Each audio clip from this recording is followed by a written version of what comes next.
This video is sponsored by GROMaudio.com.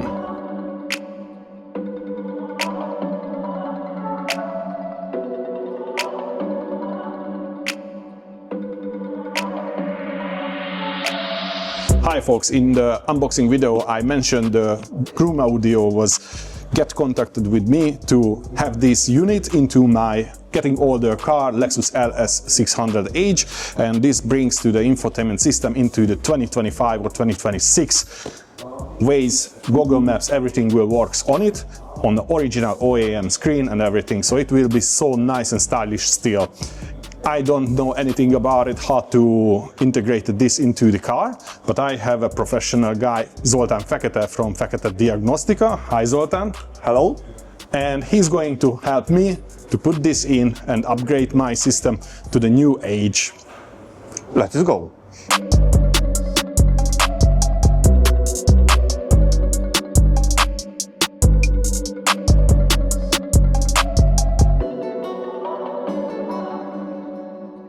We start the installation by disassembling the interior. First we remove the shift knob, then we remove the side panels on the lower part of the center console. At the front near the pedals we use a plastic rim removal tool to gently unclip the panels. Then slide them forward, because at the rear they are only hooked in by the clips. This way we can remove the left side panel first, then the right side panel without damage. Next we remove the small plastic trim piece in front of the armrest, and then we remove the 10mm bolts. These bolts are only on the left side. There are two of them, and there are none of them on the right side. They can be removed with the Phillips screwdriver or a 10mm open-end wrench. After that we select the shifter into D, and then the large center console section with the cup holders can be lifted up by hand. We flip this piece over, disconnect all connectors and set it aside.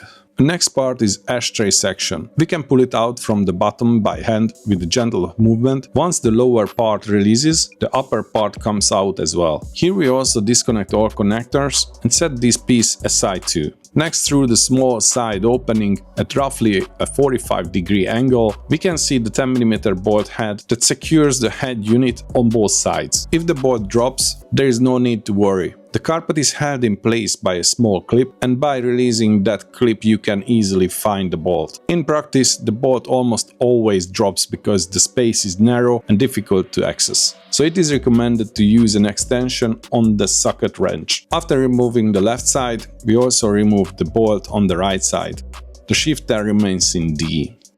Then we use a plastic trim tool to gently unclip the lower CD radius section of the head unit on both sides. After that, the upper section can also be lifted out and pulled forward. We disconnect all cables here as well and set the head unit aside. The next unit is the climate control and the large GPS audio display, along with the two upper center air vents. At the bottom, by feeling with your hand, you can find the two 8mm bolts that secure this display section. If these bolts are missing, it means this part of the car has been worked on before, and because reinstalling them is complicated, many people don't put them back. After removing the lower bolts with a plastic trim tool and by reaching in front of the upper side opening, we can gently unclip the upper clips without damage, first on the right side, then on the left side. After that we disconnect all connectors and set this unit aside. At this point, the entire center console and the audio climate units have been removed.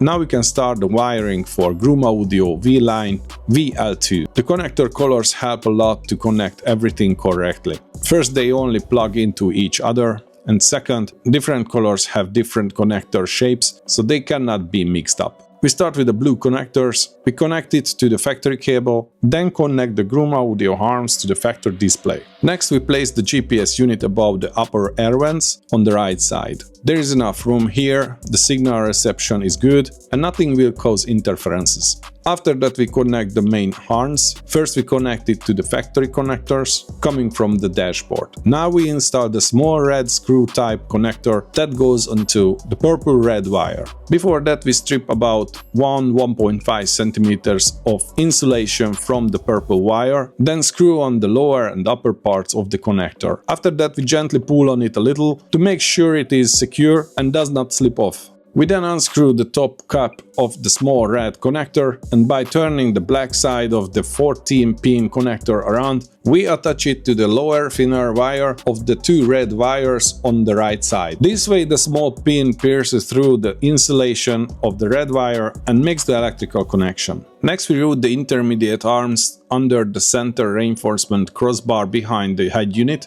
then along the upper right air duct, and down into the glove box area. Above the upper shelf, on the left side there is a factory cable pass-through hole. This is where we route it through. We also pull through the remaining intermediate cables that will connect to the VL2 unit. Next comes the microphone connection. In this Lexus LS600h there is a factory hands-free phone system, and that microphone is integrated into the overhead center light area behind the windshield, so we don't need to run a separate microphone. We only use the optional cable that comes with the GROM Audio VL2 kit with a 3.5 jack connector. We route it from the glove box through the small opening into the center console. We use the two small red self-tapping connectors from the kit and attach them to the cleaned ends of the red and black wires, the same way as we did with the purple rev wire. We also check it with a slide pull to make sure it is secure. Then on the 28-pin connector, on the right side connector according to the factory diagram, we connect the microphone wires to the upper pin 10 and pin 11. The GROM documentation mentions green and red wires, but on Lexus the colors can differ due to the supplier variation. In this car, on the flipped connector, we connect to the 4th and the 5th position from the left. The red wire goes to the yellow and the black wire goes to the brown. These are the microphone positive and negative wires. After that we connect the data cable, then connect the rest of the cables to the GROM Audio VL2 unit, including the microphone jack connector. We connect the previously connected GROM intermediate cables back to the head unit, and we also connect the clock connector. And we test fit the display back into position.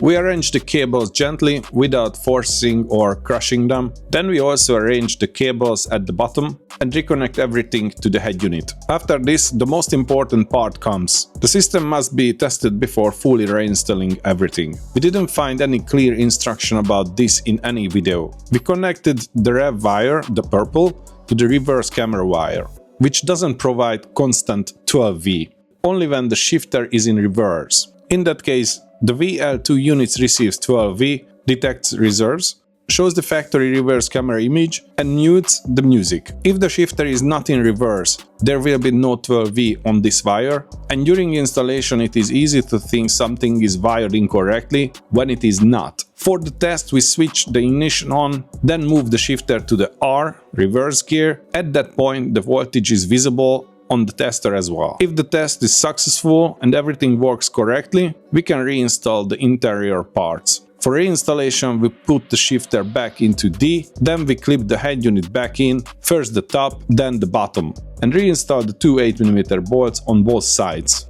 Next comes the ashtray section, then the shifter surround assembly. We reconnect all connectors. This is easy because matching colored connectors only fit in the correct places.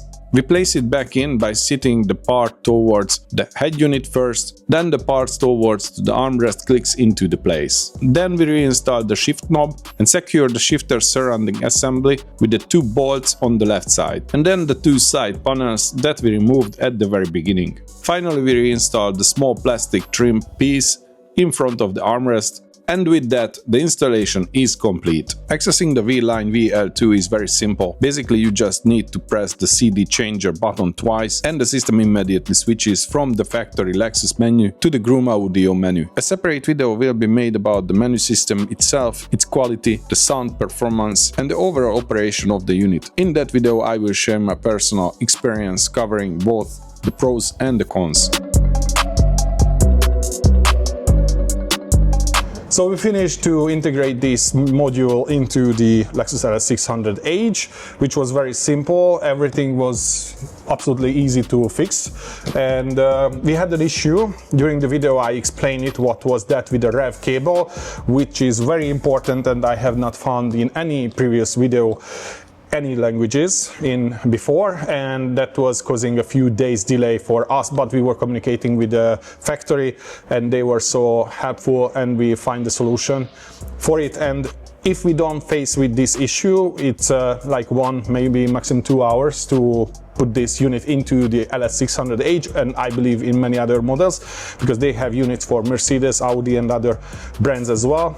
If you want to order this one, 4K Pro 25 coupon, you can use it for $60 less for your order, for your purchase. And if you're not sure which car you need, which unit you need for your specific car, just contact with them and they will absolutely helpful and guide you to the right model. If you like this video, push the like button. If you have any question, use the comment section, and I wish you have a nice day. Bye. Hello everyone.